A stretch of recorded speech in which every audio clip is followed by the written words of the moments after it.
Jharkhand BJP में संगठनात्मक फेरबदल जल्द हो सकते हैं। प्रदेश के सभी जिलों और मंडलों में पार्टी के अहम पदों पर जिम्मेदारी तय की जानी है, लेकिन सबसे अहम सवाल ये कि टीम दीपक बनाने में आखिर चलेगी किसकी।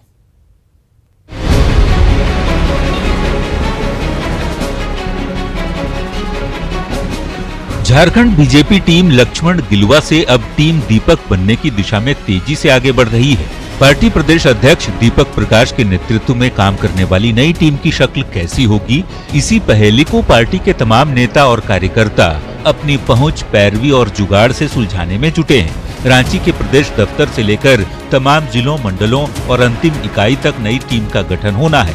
ऐसे में जिम्मेदारी से पहले दावेदार का इतिहास, भूगोल और प्रोफाइल भी खंगाला जा रहा है।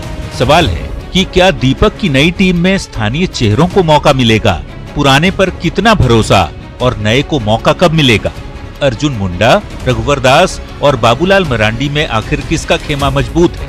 मंडल अध्यक्ष पद के दावेदारों के चयन का आधार क्या है। सर्वस्पर्शी हमारी टीम रहेगी और कह सकते हैं कि जीवंत इकाई रहेगी और समाज के सभी वर्गों के साथ साथ नए और पुराने का आशीर्वाद और जोश और होश दोनों का मिश्रण रहेगा। तो प्रदेश के 26 जिलों और 513 मंडल स्तर पर पार्टी के संगठन को खड़ा करने की जिम्मेदारी दीपक प्रकाश पर है। लिहाजा हर समुदाय और जाति को साथ लेकर चलने का दावा भी हो रहा है। सौभाग्य से हमारे बीच, हमारे पास माननीय बाबूलाल मरांडी जी, अर्जुन मुंडा जी, रघुवर दास जी जैसा नेता, तीनों मुख्यमंत्री हमारे साथ हैं और ऐसे कई लोगों का आशीर्वाद जिनके कारण भारतीय जनता पार्टी इस स्थान पर पहुंची है। सबका आशीर्वाद और सहयोग मिलाकर के पार्टी को जीवंत, सक्रिय और धारदार बनाएंगे। प्रदेश बीजेपी की पुरानी टीम को तत्कालीन अध्यक्ष लक्ष्मण गिलुवा ने रघुवर सरकार के कार्यकाल में साल 2016 में बनाया था और अब संगठन की मजबूती के लिए नई टीम बनाने की अग्नि परीक्षा दीपक प्रकाश को देनी है। संघ के करीबी और तीनों पूर्व मुख्यमंत्रियों से बेहतर तालमेल रखने वाले दीपक सर्वसम्मति और आम राय से ही आगे बढ़ना पसंद करेंगे। लेकिन अहम सवाल अब भी यही कि टीम दीपक में आखिर किसकी चलेगी। न्यूज़ 18 के लिए रांची से संजय कुमार सिन्हा की रिपोर्ट। फॉरेस्ट क्लियरेंस नहीं मिलने के कारण राज्य की कई बड़ी योजनाएं सालों से लटकी पड़ी हैं। माइनिंग के अलावे ऊर्जा, रोड और बिल्डिंग विभाग की लंबित योजनाओं के शुरू होने से न सिर्फ बड़े पैमाने पर रोजगार का सृजन होगा, बल्कि राज्य का विकास भी तेजी से होगा।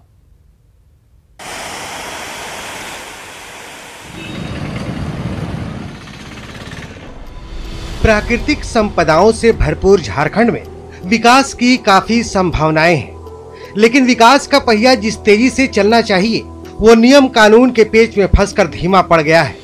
राज्य की 2 दर्जन से ज्यादा बड़े प्रोजेक्ट फॉरेस्ट क्लियरेंस के लिए अटके हुए हैं। ऊर्जा विभाग के 4 बड़े प्रोजेक्ट तैयार हैं, लेकिन फॉरेस्ट क्लियरेंस नहीं मिलने के कारण चालू नहीं हो पाया है।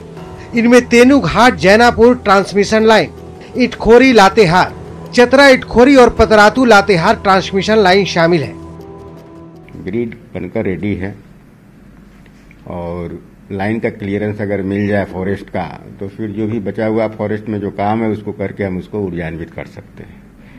इसमें इम्पोर्टेंट जो है हमारा एक लीलो लाइन है, जो कि तेनूघाट गोविंदपुर से लीलो होगा, वो जैनामोर में जुटेगा।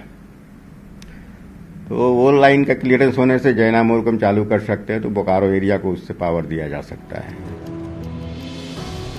इन बड़े प्रोजेक्टों के अलावा वर्ल्ड बैंक के सहयोग से बनने वाले कई ट्रांसमिशन लाइन और ग्रिड को ही फॉरेस्ट क्लियरेंस नहीं मिलने के कारण पिछले 2 सालों से अधर में लटका है।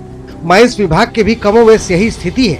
राज्य में 6 माइंस खदानें भी माइनिंग के लिए तैयार हैं, लेकिन पिछले 1 साल से ज्यादा वक्त से फॉरेस्ट क्लियरेंस का इंतजार है। 2 आयरन, 2 मैग्नीज, 1 ग्रेफाइट और 1 सोकड़ा ग्रेफाइट का भी अप्लाई किया हुआ है। उसमें हम लोग जस्ट 4 बोरहोल के लिए ही अप्लाई किया था, लेकिन अभी तक हम लोग को क्लियरेंस मिला नहीं। जाहिर है ऊर्जा विभाग के प्रोजेक्ट के चालू होने से झारखंड पावर हब बन सकता है।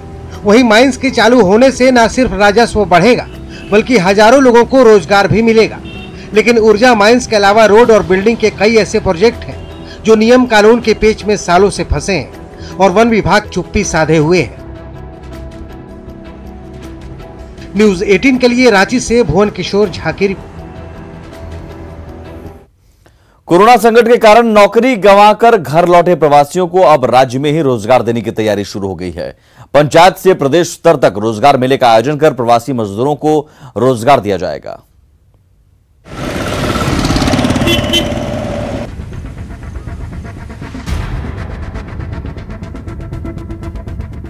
कोरोना संकट के दौरान करीब 7 लाख प्रवासी मजदूर झारखंड लौटे हैं, जिनमें से 60% अकुशल मजदूर हैं।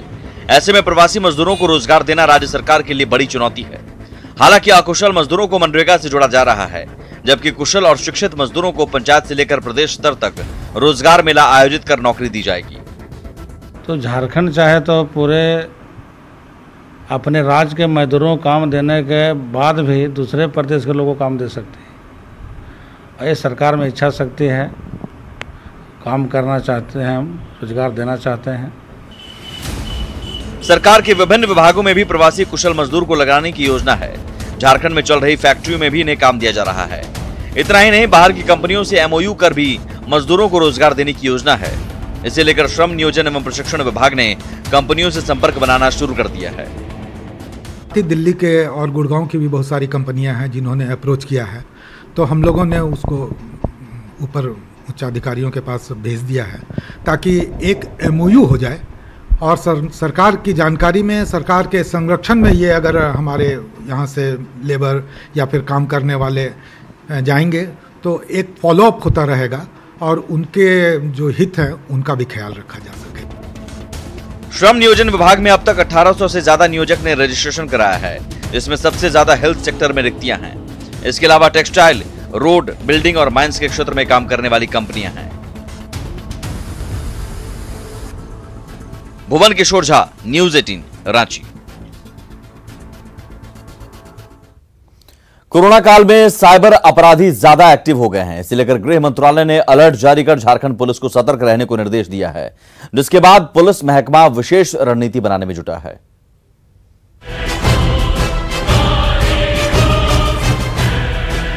अगर आप ऑनलाइन या मोबाइल बैंकिंग का इस्तेमाल करते हैं या फिर ऑनलाइन शॉपिंग करते हैं तो सावधान हो जाएं।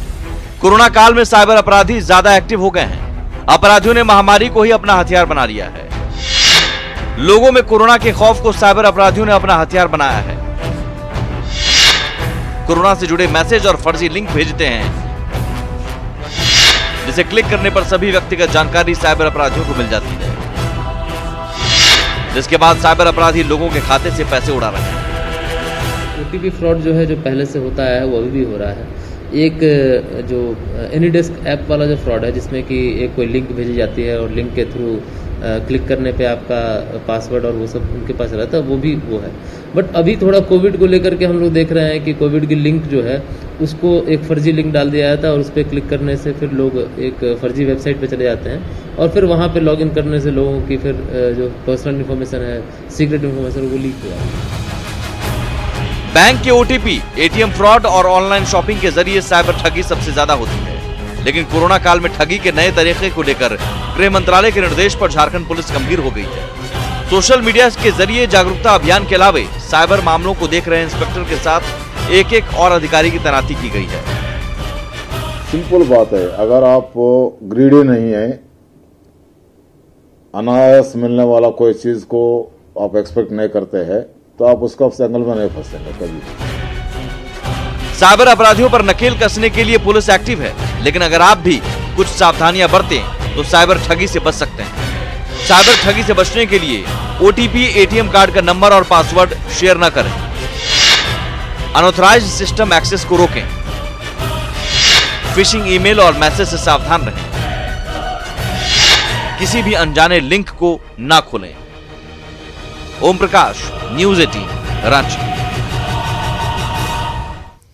आगे बढ़ते हैं खबर रांची से। यहां पुलिस ने तमार थाना क्षेत्र में हुई गुरुवारी हत्याकांड का खुलासा किया है। गुरुवारी की हत्या उसके कथित प्रेमी ने ही अपने दोस्तों के साथ मिलकर की थी। पुलिस ने आरोपियों की निशानदेही पर लड़की का शव भी बरामद कर लिया है। ग्रामीण SP की माने तो रंजीत पाहन के साथ गुरुवारी का प्रेम प्रसंग था, लेकिन रंजीत ने दूसरी लड़की से शादी रचा दी। लेकिन गुरुवारी से पीछा छुड़ाने के लिए दोस्तों के साथ मिलकर उसकी हत्या कर दी। आरोपियों ने हत्या के बाद निर्वस्त्र कर शव को पहाड़ की चोटी से नीचे फेंक दिया। पुलिस ने 3 आरोपियों को गिरफ्तार कर लिया है, जबकि फरार 2 आरोपियों की गिरफ्तारी के लिए छापेमारी की जा रही है।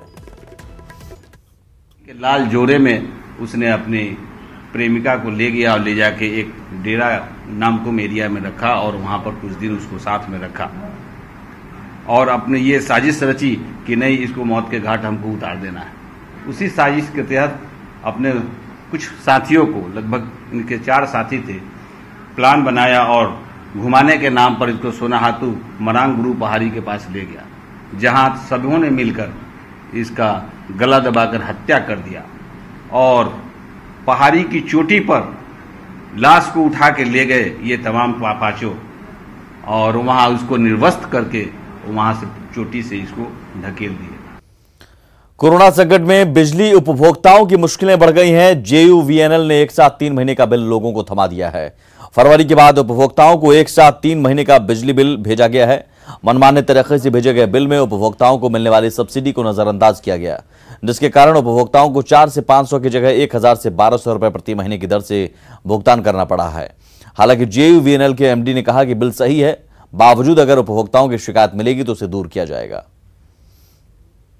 कोविड पीरियड के बाद का इस महीने का जो बिजली बिल रीडिंग पे आ रहा है वो प्रचलित दर, स्प्लिटेड दर, स्ट्रक्चर्ड दर जिसको बोलते हैं, और पूर्व में अगर कोई औसत या कोई उपभोक्ता ने सेल्फ असेसमेंट करके बिल जमा कर दिया है, जैसे ही मोबाइल का सॉफ्टवेयर बिजली के रीडिंग को फोटो कैप्चर करता है, उससे जो बिल जनरेट होकर के आ रहा है वो सही आ रहा है और प्रचलित ये मनचाही दे रहा है, ताकि हम पिछला बार क्लियर किए और फिर अभी 1720 रुपया आ गया, पिछले ही महीना किए हैं।